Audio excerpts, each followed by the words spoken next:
He's already made significant changes to the Jets roster, but Phil Stubbins says he's still searching for a midfielder and possibly a central defender. We've looked also at other positions.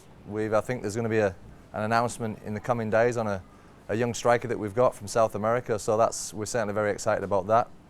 And obviously you've got Madashi who's signed and young Joshua Baresi, so we're looking forward to it. Former Johnny Warren medal winner Marcos Flores signed on yesterday. Stubbins is confident he'll make a full recovery after rupturing his anterior cruciate ligament in January. Look, I think there's always a risk with a person that has a severe injury. In my own past experiences, anyone with an ACL, touching wood, has always come back pretty much stronger than prior to the injury. So checking all the medical reports and going through the history of how his rehabilitation has gone to this point, we foresee no problems whatsoever with Marcos. The former Adelaide assistant also says salary cap restrictions were a major factor in letting Ruben Zadkovic move to the Glory. Perth came in with an offer for Ruben, and thinking it through and making a business decision with Ruben and his departure, we decided that we'd take the punt and go with players that we feel can do a job further up the pitch than what Ruben would play. Despite speculation the Jets' 3 Socceroos will head to overseas clubs, the boss is preparing as if they're staying put. But he admits if Adam Taggart shines in Brazil, he'll be hard to keep. He's a young commodity. There'll be clubs looking at him. If Adam leaves or somebody comes in and puts an offer in for him, then we'll deal with that when it happens. But for the time being, he's a Newcastle Jets player. The coach remains upbeat about the Hunter Sports Group's involvement, despite it walking away from the Knights.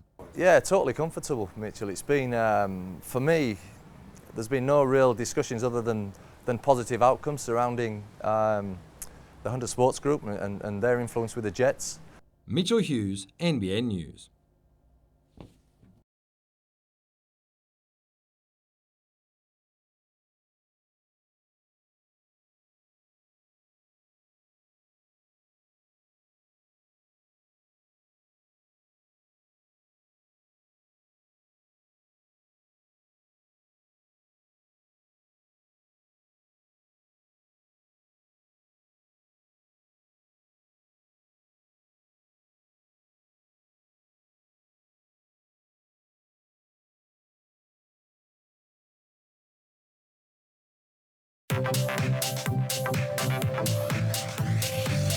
When it comes to helping those in need, even little people can make a big difference.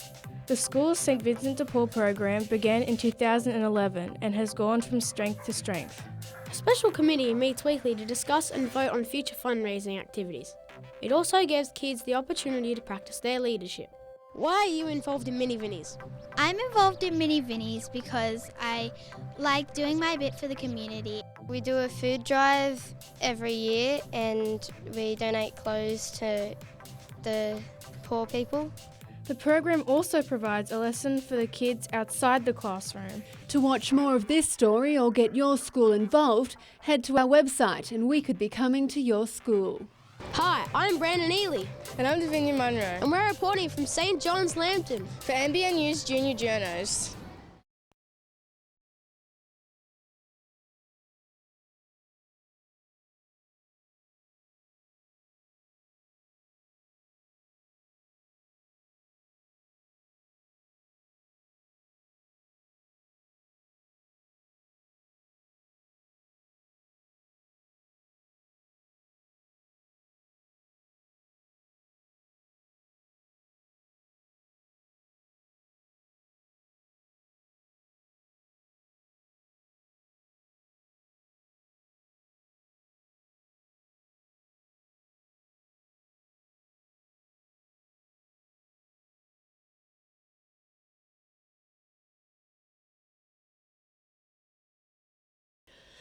The Minister for the Hunter came armed with a clear message.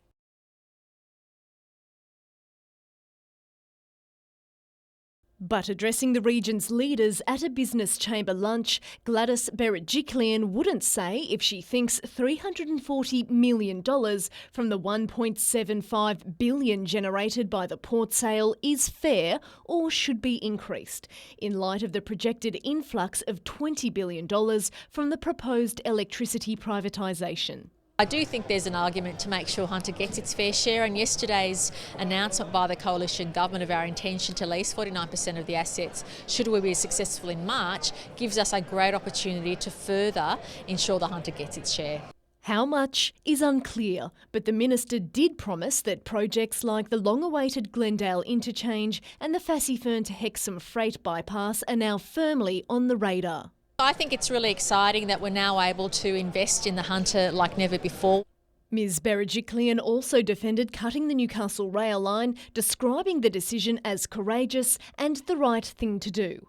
While there's still no official timetable for when the city's new light rail network will be up and running, the minister maintains that the government is working quickly, and from today we'll be seeking registrations of interest from companies who want to build or design the new transport interchange here at Wickham.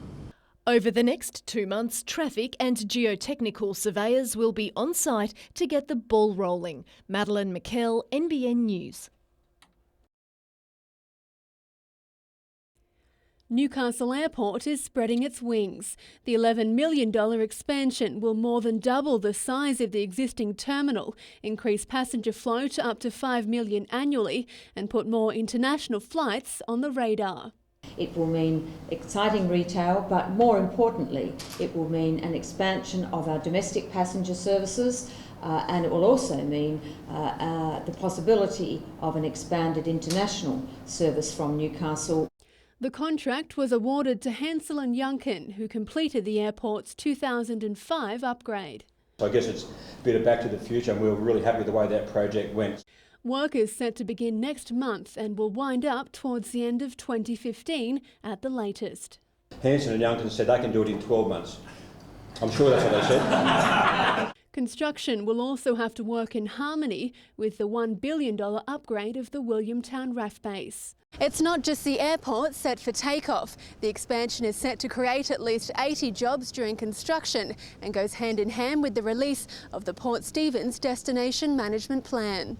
That plan points to a possible name change for the airport and includes proposals to double visitation to the region by 2020. Georgina Smythe, NBN News.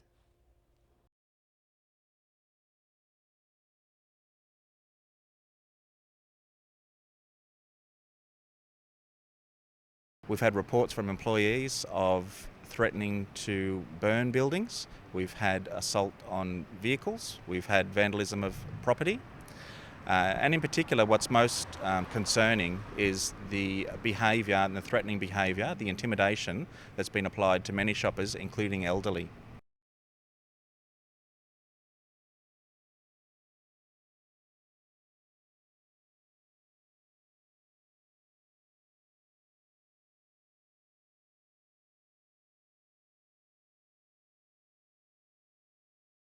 This 50-hectare site is about to undergo a major transformation, with today marking the first step. From paddock to a $90 million residential community, Harvest will feature 400 new homes. We see it as actually coming on stronger in the next 18 months to 2 years, with Sydney certainly showing signs of growth. We believe that'll migrate to the Lower Hunter, which is why we're choosing the time to invest now. It will be affordable, and competition certainly is very much welcome. As I often say, that we have 5 new people a day making Maitland their home. As part of the development, the company behind the project, Investor Land, will contribute to upgrading Raymond Terrace Road and install a signalised intersection to access the estate. This road carries a lot of traffic, but it is certainly a positive when people will be able to see good roads. People want good roads, and that's something that we as a council welcome. The land here is loved by locals for its rural setting, and that's something Harvest is expected to embrace. We're going to keep a considerable amount of the wetlands and low-lying lands, as well as introduce a series of new natural wetlands in the low points on the site. The first land release is planned for later this year. Emma Murphy, NBN News.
It was another weekend of so close, but yet so far for the Knights. 6 losses on the trot, but as far as Clint Newton's concerned, it hasn't been from a lack of trying. The boys are, trying their backsides off. So, you'd be more frustrated if they weren't, if they weren't trying as hard as what they are. Newton returned to the club at the start of the year, but injury has seen the veteran forward watch from the sidelines. Now that frustration is about to come to an end. I can't wait. Obviously, it's been a long time coming. Basically, my debut game again with the club. What better way to come back and test yourself? 2007 was the last time Clint Newton pulled on a first-grade red and blue jumper, and the side will be hoping that he adds some much-needed spark off the bench against the reigning NRL premiers. If someone goes down early, you could play more minutes, so I'm just looking forward to getting out there. However many minutes I get an opportunity to play, then I'll try and do my best for the footy team. The Roosters are currently in 4th and will start as firm favourites. They're a formidable team with a really good forward pack and obviously a quality half. So, again, we just got to worry about ourselves. Michael Kane, NBN News.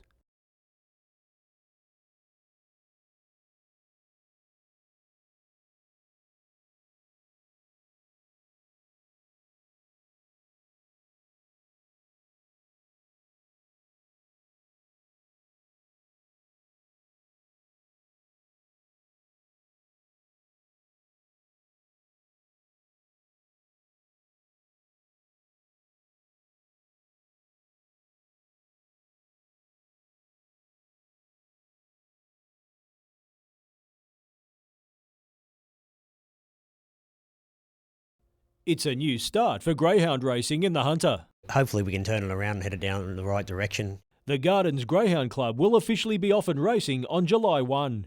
The new group has been formed by Greyhound Racing New South Wales with the assistance of a corporate advisory firm. Its board consists of people with experience in greyhound and general sports administration. We're going to be asking trainers for their opinions and trying to have their input into the track, and predominantly the board's greyhound people. In recent years, it hasn't been smooth sailing for the Birmingham Gardens complex. The sport's governing body bought 70% of the Gardens in 2011 as part of a rescue deal to eliminate a $1.2 million debt. It then sacked the operator, the National Coursing Association. Personally, I don't really know what's gone wrong with here. There's probably been a culmination of things, but at the end of the day, it's irrelevant. It's in the past. The new entity is already looking to broaden the venue's sporting horizons. Be utilised better. I mean, at the moment, there's a lot of ground here that can be utilised more towards maybe sports associations, netball clubs, softball clubs, cricket clubs, soccer clubs, someone that can utilise the area. Michael Kane, NBN News.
Opposition leader John Robertson in town to hear the concerns of residents and business owners about the Baird government's plan to sell off 49% of the state's power poles and wires. I'm concerned, because it's tough now as it is. So you just got to keep soldiering on. That's all you can do. Mr Robertson compared the sale, which will add $20 billion to the government's infrastructure kitty, to a scenario that's still striking a nerve in the Hunter. The poles and wires are being sold here in Newcastle and all the money's going to Sydney, just like it did when Mike Baird sold Newcastle Port. Research by the government has shown the move could see electricity bills fall by as much as $257 a week, but that's something the opposition denies. I don't think anyone believes that for 1 minute. Mike Baird's out there trying to sell a dud deal to the people of New South Wales, so he'll say and do anything to try and convince them. The plan involves essential energy remaining in public ownership, with Ausgrid to be privatised, and Labor says that poses a unique problem in the Upper Hunter. Half of George Soros' electorate will be paying a different pricing structure to another half.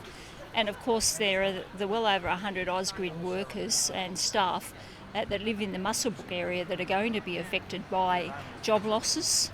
Emma Murphy, NBN News.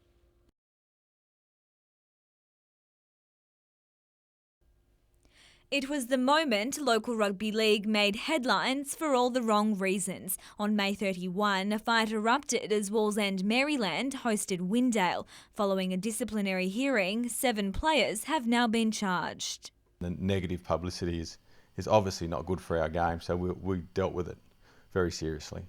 Both clubs have also been fined and are required to submit a plan outlining prevention strategies, and alcohol sales at Wallsend Maryland have been restricted to mid-strength. The incident has sparked a strong reaction from the Wallsend Maryland President and Secretary.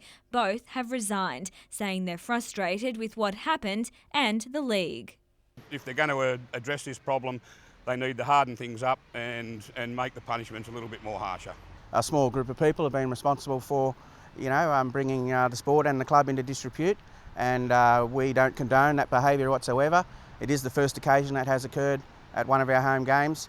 Newcastle Rugby League wants the penalties given to demonstrate it has a zero tolerance for antisocial behaviour at games, and talks are already underway about implementing prevention strategies. 2 of the players are facing the judiciary hearing tonight, the other 5 next week. Vivian von Drainen, NBN News.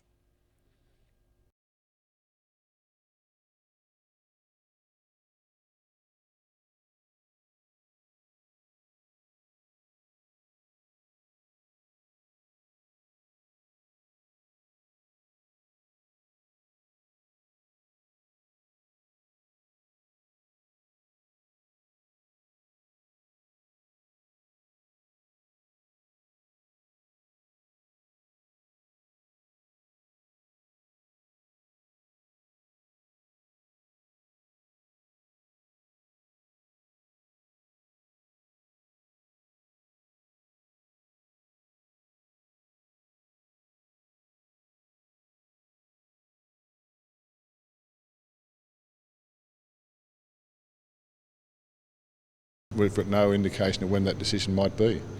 So I find that really frustrating. It's like Groundhog Day. Every time you get up in the morning, you drive past, the site's the same.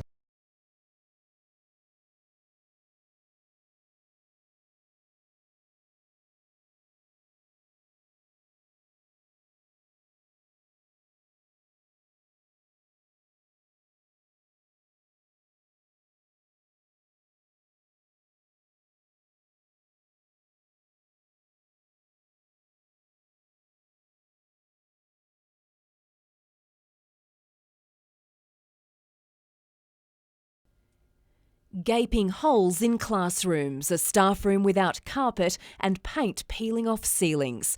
This is what students and teachers of Hunter Sports High have endured for years.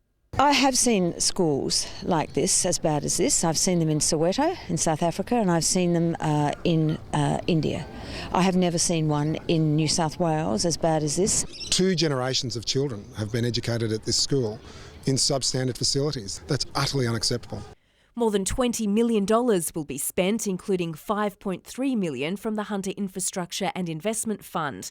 On the list, possible upgrades to classrooms, the library, canteen, training facilities and what's currently worst of all, the woodwork rooms. You wouldn't see this in Sydney because it's out of sight, out of mind, I think, for a lot of people. The big dome will also go. In terms of promoting this school and promoting this school to the best possible light, I don't think I'll miss it. Work will start next year with completion due by January 2017. I have absolutely no doubt that new facilities and new learning environments will certainly create a much better feel for not only the kids but for the staff, and that quality of learning will certainly improve. And the minister flagged more money for local schools in next week's budget. There are some good announcements about Junction Public School coming up because we are committed to the Hunter. Jane Goldsmith, NBN News.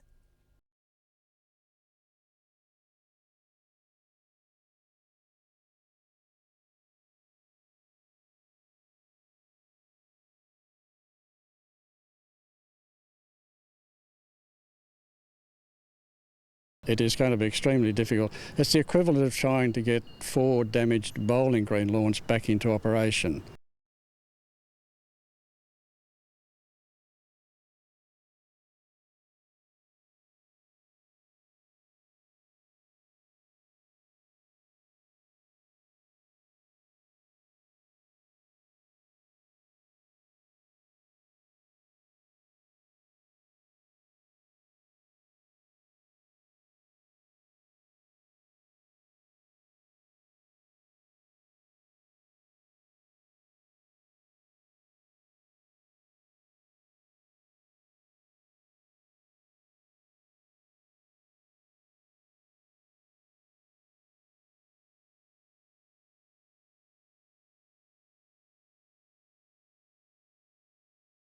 The Gropers weren't tipped to figure in this year's NHRU finals, but they're surprising everyone, even their coach. Probably weren't expecting the results we've had, but hard work's got us through. 4 wins from 8 starts has the Gropers sitting just outside the top 5, and that's seen them go from pretenders to contenders. But it was the win over competition heavyweights Merriweather which has given Nelson Bay plenty of belief. Against Merriweather, it was an awesome effort. I think big crowd got us home in the end, and it was pleasing to get a bonus point. Captain Dan Collins has been leading the charge, while Chad Northcott has been everywhere in defence and attack. This week they take on Wanderers, who are undefeated so far. They're strong all over the park, but I believe we are as well. We'll try and have an upbeat game. We'll try and attack their line out, and we'll put pressure on their inside backs. In other matches this weekend, Southern Beaches host Maitland, Merriweather take on the Roos, the Hawks are away to the Waratahs, and East play the Students. Michael Kane, NBN News.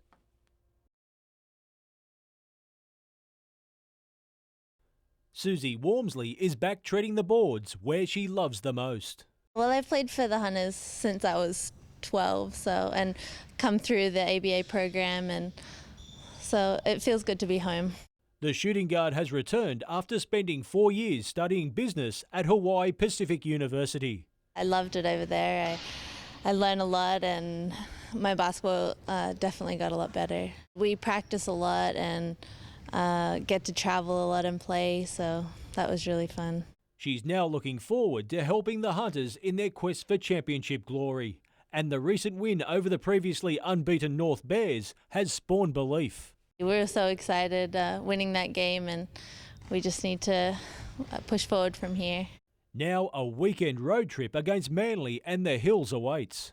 We've been working on transition a lot in practice, so if we can get up and down the floor, I don't think any team can stay with us fitness-wise. Meanwhile, the Hunter men will also be looking to back up a last start win in their doubleheader. If we just go in with the right focus, we can come out with 2 wins. Michael Kane, NBN News.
setting off on the Humpback Highway.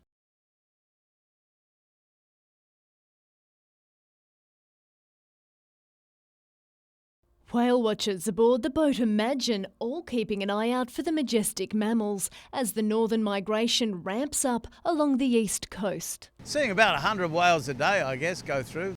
At this time of year, Port Stephens' 3 operators work in tandem to track the humpbacks.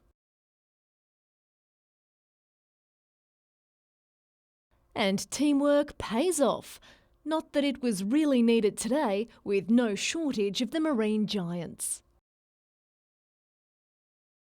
Whale after whale appearing to wow watchers. The boat is literally surrounded by whales. There's a pod of 5 just off to our right, but at least a dozen more are trailing after us as they make their way north to the Great Barrier Reef. Honestly, whale watching just does not get any better than this. It's fantastic. They're amazing. They're just beyond belief how big they are and how majestic they are.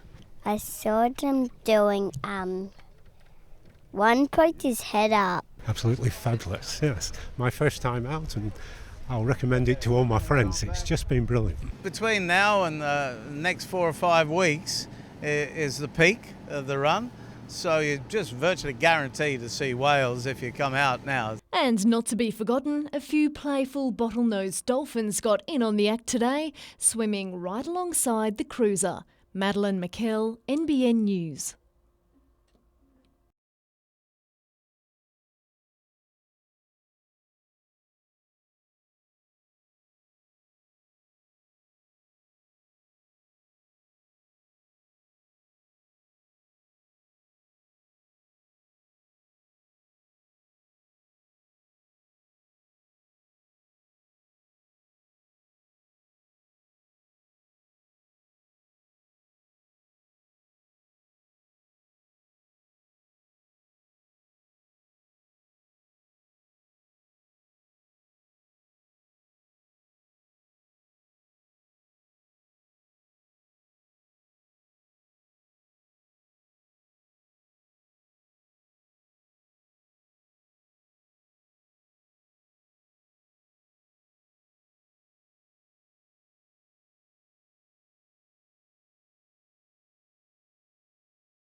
In his first visit to the Hunter as Premier, Mike Baird brought a big announcement. 50-year wait was too long, but today is the day that wait is over. $280 million to go towards the 5th and final stage of the Newcastle inner city bypass. Money he says made possible through the sale of Newcastle Port. The opportunity that has provided for this community is huge, and the funds that were secured, they enable us to build this. All week, the Liberals have been towing the party line in the Hunter, ensuring locals that the Hunter gets its fair share. The Hunter gets its fair share. And today was no different. We'll ensure the Hunter gets its fair share, and we are delivering on that commitment. This is what motorists face every day along Lookout Road and Crowder Street. The bypass will ease traffic along the frustrating stretch. 50,000 cars a day battle their way through 11 sets of lights, and effectively this is a change from having a medieval road network to a world-class road network. The final section of the inner city bypass will be a 3.4 kilometre stretch of 4-lane divided road, with the possibility of a connection to the rear of the John Hunter Hospital. Construction isn't slated to begin until 2017, something the Premier is working to change. The money is there. So it's a green light, let's go, and that is my message to RMS. Start it as soon as you possibly can. Obviously we need to do the appropriate work, but that is an absolute conservative timetable. My anticipation is it'll start earlier. It's our job now to do the work, get down and dirty and make sure we deliver. Emma Murphy, NBN News.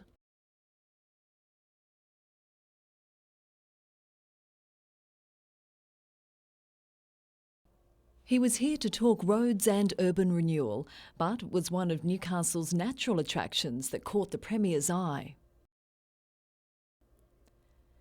A keen surfer, the member for Manly says he feels an affinity with the city. I was just struck with the beauty. I mean, you've got these incredible beaches that roll over the side of the hill there and connected across into this beautiful harbour with historic buildings. It is a beautiful city. And Mike Baird says his government's vision is to build on that through the $460 million urban renewal project. It is going to transform. I mean, behind me here you'll see light rail come to a stop, you'll see retail, you'll see students coming out of the university, you'll see amazing life and vibrancy in cafes and restaurants. It'll be an incredible place to visit. He's well aware of the long history of the Great Rail debate. A dig in the NBN archives turned up this story from 1993. Mr Baird's father, Bruce, then Transport Minister, announcing the cutting of the heavy rail line. It will stop at Civic, and we're working on the transport strategy in terms of how best to handle the ongoing traffic. The plan's a little different this time around, but the Premier says he's determined to see the change finally happen. So I'll pass back to him that he should have taken a bit of action earlier on this. Newcastle's transformation will be funded through the lease of the port, and the government's copped criticism for not allocating a larger slice of the $1.75 billion pie. But Mike Baird says the region is benefiting. Whether it be Newcastle or the broader Hunter, there's this strong sense across the community we're taken for granted. There's no investment, no interest from government. Well, I think that has been changed absolutely markedly under this government and the local members that are here. The canvas is here. Let's build something fantastic.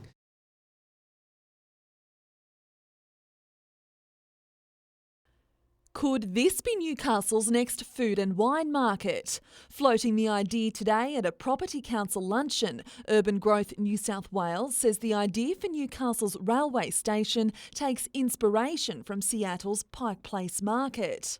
We can see some absolutely fantastic uses for bringing the region to the city to develop our food and wine offering in Newcastle City rather than being out in the region. Urban Growth says one of the biggest opportunities is for a cruise terminal closer to the city's main sites. But it will be no small task increasing the depth of the southern side of the harbour. So it can be done, and the reality of it is you've got some seriously good blasters around here. And so the expertise is here, so the mindset needs to be here as well.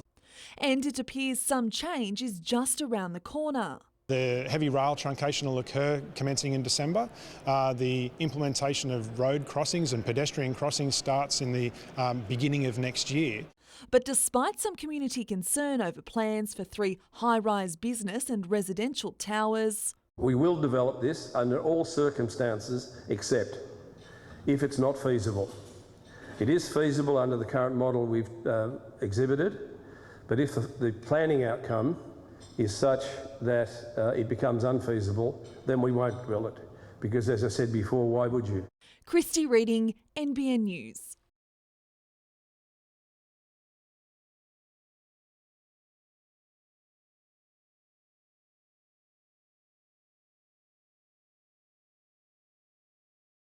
What our report shows is that the Hunter's economic prosperity isn't tied to a bigger coal industry. We don't need the controversial expansions like Warkworth, like Drayton South, to ensure the prosperity of the Hunter economy.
Since the retirement of Danny Badiris, Kurt Gidley has been forced to adapt to a new life at hooker. At this morning's session, it was Adam Clydesdale and Travis Waddell who shared dummy half duties, With Joey Leilua out with a throat injury and Darius Boyd on origin duty, Wayne Bennett has reshuffled his backline, sending the skipper to fullback.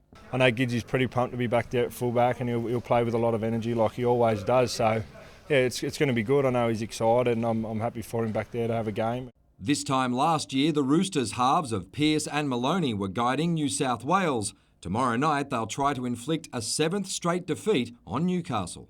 I think they probably went out to prove a point after not getting picked, and they've been in good form, and they're on the back of a good forward pack. And if we can sort of slow the big boys down a bit, hopefully we can shut down Pearcey and Maloney a little bit. Currently in the final year of his contract, Chris Houston admits he's keen to renegotiate once the club's new ownership model is finalised. For now, his thoughts remain on the field. We obviously care about all the staff and see them a lot every day, and hope they retain their jobs and everything like that. But at the end of the day, decisions aren't made by us regarding that, so there's no point us really worrying about it. Mitchell Hughes, NBN News.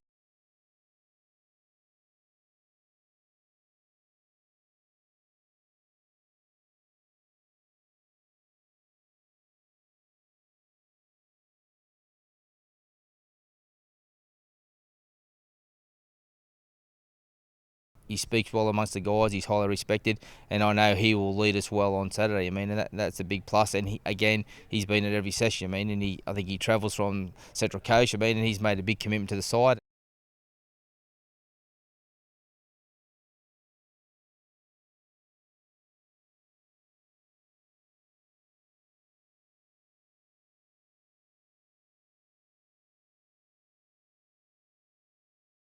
It wasn't an emergency, but for this dedicated crew, today's training was meant to be as close to the real thing as possible. It's a unique and highly skilled outfit. Meet the Marine Operational Support Team, made up of water police officers from around the state. The crew tackle every aspect of high-risk policing on water. If there's problems on ferries or ships, we can get out there, get our teams on board and fix the situation. Not long ago there was a stabbing of Newcastle on a ship. Our fellas had to board and arrest the fellow and take him off. A tugboat was the centre of attention today as they reenacted a high-risk shipboarding.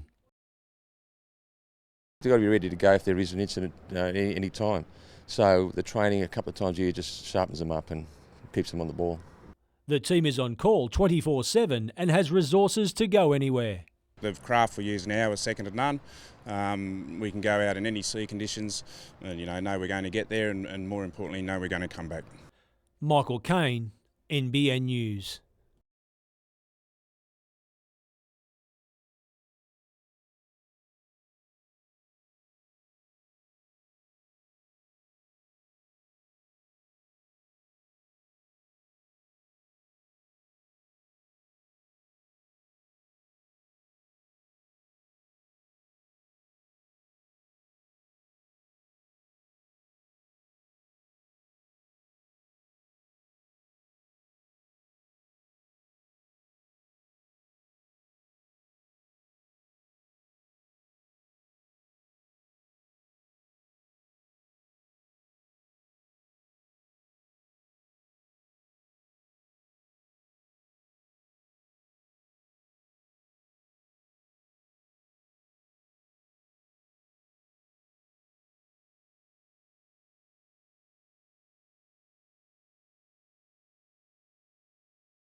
And that team is now the NRL's. We reached agreement on a structure for Newcastle Knights that will see the long-term future of Newcastle Knights secured. The former club's business assets have been transferred to a new entity called Knights Rugby League Proprietary Limited, in which the members club will take a minority 20% interest. Around $5.1 million of the $10.52 million bank guarantee will be transferred to provide the working capital, while a new 7-man board will be formed.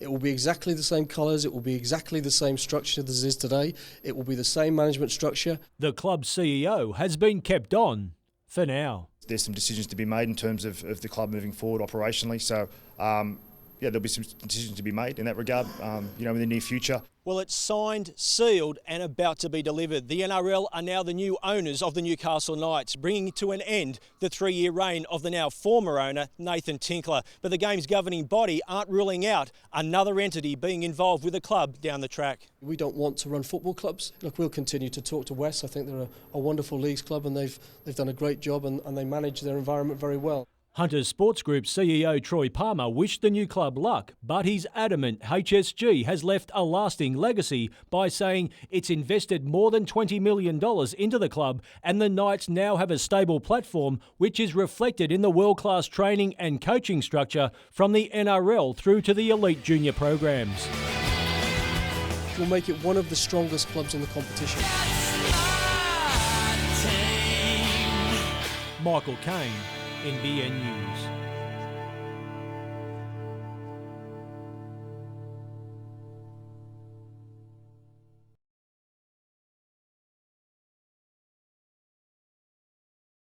Finding a park, unbelievably for some, it's the most stressful part of visiting the John Hunter Hospital. It's impossible to get a park here on weekdays. You have to go right up the back end and that means a fairly long walk. Anything to help new parks is good for everyone.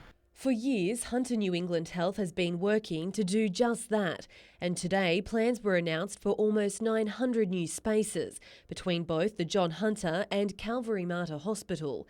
The $14 million price tag is an investment between Hunter New England Health and the state government. We've done a range of other methods to try to keep cars off the road and put in shuttle service, as you know. But the demand is that people like to be flexible in their arrangements. We're putting up to 800 more car parks here, and I think it'll alleviate the pressure that we're seeing at the moment. Each day, more than 8,000 vehicles trail through the John Hunter car park, looking for that elusive spot. But change is just around the corner, with work expected to start in the coming weeks. What we're doing here at John Hunter, we're building it in stages. So the community will start to see expansion in car parking within the next few months. Work will get underway at the Calvary Mater later in the year, with both sites to be finished by the end of 2015. Huge change for the people of Newcastle, and it really makes it so much easier, and it's probably one of the main complaints we hear on a regular basis. Emma Murphy, NBN News.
This 10-hectare site holds the answer for many frustrated parents. The Diocese of Maitland Newcastle and Catholic Schools Office sold on the idea of putting a stop to more than 1,000 students being bused from the region each day to attend high school. We've heard from the parents from Nelson Bay and surrounding areas through here to Medowie that it's a long way for their children to have to go on the bus to get Catholic secondary education, and that they would certainly love to have a secondary school close by. The move has left some parents demanding a public high school be built on land purchased by the state government for that purpose in 1983. Whilst there will be options here locally in the way of a high school, a lot of them unaffordable to a lot of families. I know we chose to live here, but the area is expanding and we really need to have a high school for them. Had Craig Bowman done what they promised our community and started that planning, making a public high school in Medowie start to be a reality, we wouldn't be in the situation we're in now. There was a study done whilst we were in opposition, so I only got to see that study when we'd actually formed government. The population density for a state high school is not here yet. An answer that's not satisfying locals when the Catholic Schools Office has undertaken numerous studies, and we've got surveys also supporting the fact that there's a need for a high school in particular in this area. Emma Murphy, NBN News.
Second played third as the Waratahs hosted Hamilton, but it was the Hawks who were flying highest. Forward Peter Bakarich crawled over inside 2 minutes. A missed Adrian Curry penalty was as close as the Tars would come in the first half. In contrast, Hamilton was doing it easy. Jason Keelan helped to make it 14-0. The men in red weren't doing themselves any favours. This mistake coughed up possession and the Hawks pounced, racing away to make it 21-0. When Hamilton spread the ball to the left, the result was the same. Sorelli Bainavalu easily avoiding Tars fullback Tim Riley to score his first for the afternoon. Up 26-0, the Hawks didn't let up in the second half. A try to Liam Fallen gave the visitors a healthy 33-point advantage. Just a few minutes later, Eric Vasu crashed over and the 2012 champions looked like making it a cricket score. Looking down and out, the home side finally added some spice to the contest as Curry posted the Waratahs' first points. The two sides then traded tries to round out the second 40. Bainavalu added a second for himself before Riley grabbed a second for the men in red. But the Hawks would have the last laugh, leapfrogging the Tars into second spot.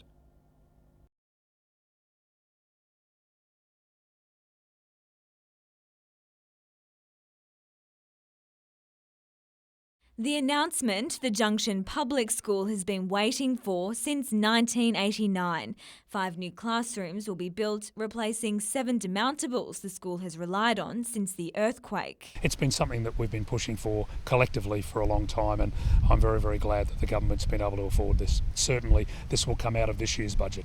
But it hasn't happened overnight. The project has been labelled a priority since 2011, before Mr Owen was even elected and when the current Education Minister was in opposition. Given that we may well be the government after March, and this will be one of the priorities. As for why it took so long... There's always politics that sit around these things, but I was required to do more work with assets management in the department, as well as the principal, as well as the PNC, and we had to put some more facts on the table. The school has welcomed the $2.5 million announcement as student numbers continue to grow. It's welcomed about 40 additional students in the last 2 years. With the emphasis now on 21st century learning, we look to show how the children demonstrate their learning, and if we've got, for instance, a larger physical environment, the kids are able to do that. So it's going to be a great improvement. The new classrooms are expected to be ready in time for the start of the 2016 school year. Vivian von Drainen, NBN News.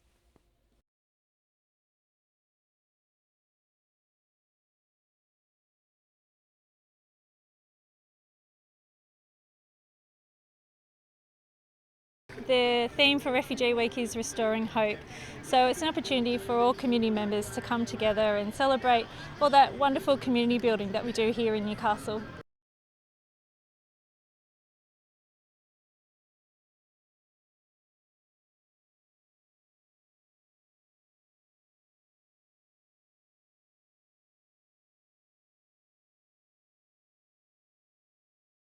Hamilton were hopeful of taking maximum points to stay in touch with the league leaders, and they nearly got off to a flyer. A smart run into the box from Pat Brown saw Jacob Bailey glance wide of the goal.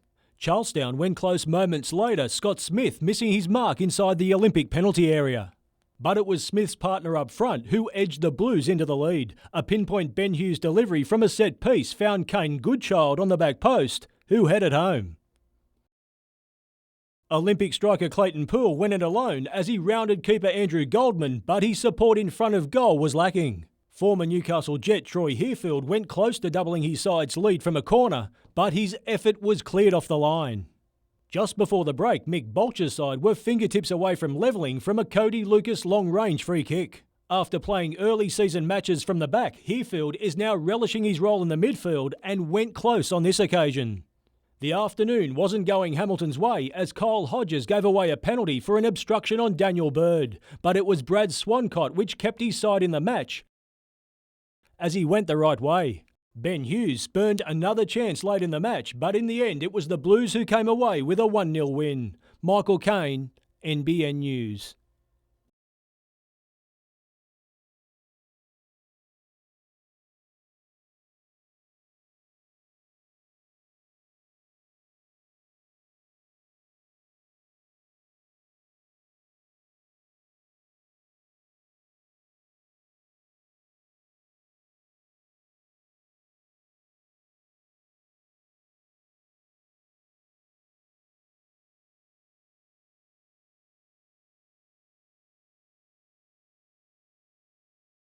Forget Christmas in July. In the Hunter, presents have been unwrapped in June with a raft of pre-budget pledges. The Premier and several ministers visited the region last week, delivering millions of dollars worth of projects. The big ticket item, $150 million for the completion of Newcastle's inner city bypass. Green light, let's go, let's complete the bypass. There was also more than $20 million for Hunter Sports High and around $2.5 million for the Junction Public School. Now that the sale of the port has been finalised, $460 million for Newcastle's light rail and urban renewal will be formally announced tomorrow.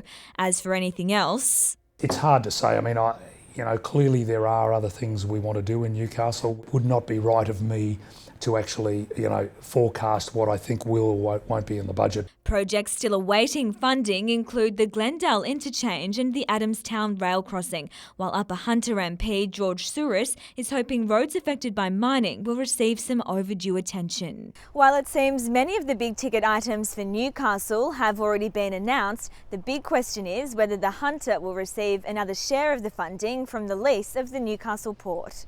Only another day to wait and then we'll see. Vivian von Drainen, NBN News.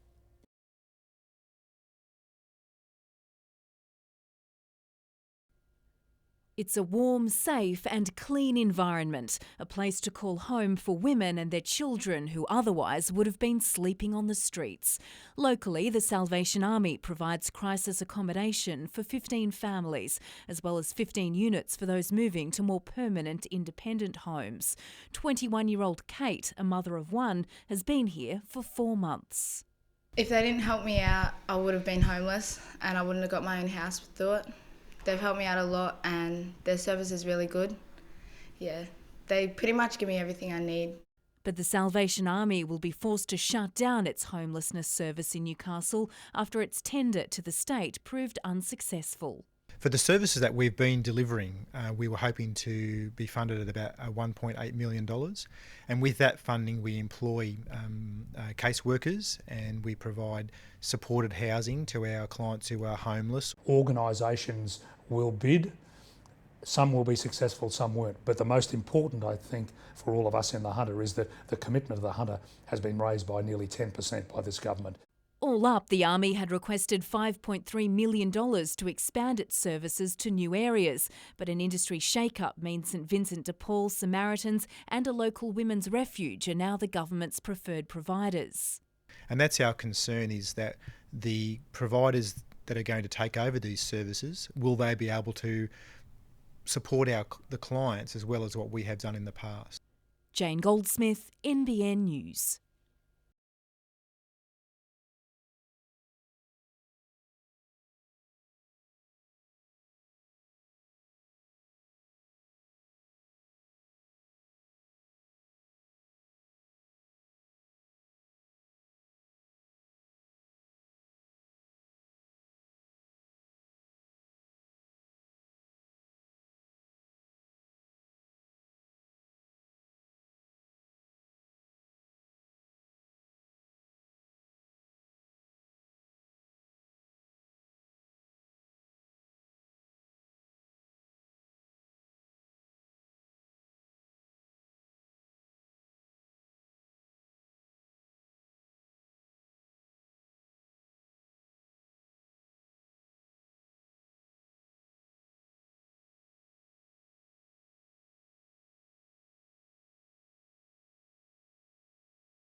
It seems everything in our modern world is fast, but when it comes to food, convenience comes at a cost. Well, what we know in the Hunter is that 1 in 4 children are overweight or obese, and that's incredibly concerning for us. Pointing to links between obesity and a range of cancers, the Cancer Council is set to begin a major campaign. It'll push for greater regulation of junk food advertising targeting children and says it already has strong support in the community. A survey it conducted showed nearly 3/4 of New South Wales parents were in favour of bans on such ads. What we're hearing from parents is, the difficulty they're having in trying to get healthy food into kids' diets because of this pester power that's coming from so many images that they're exposed to. The campaign will also promote the positives of healthy eating, with diet and exercise shown to offer protection against cancer as well as other diseases. The Cancer Council says it'll be working in coming months to formulate a plan of attack. We'll look at a whole range of ways that we can talk to policymakers and government about some of the things that they can do to make sure that these regulations are enforceable and realistic, but also that they work.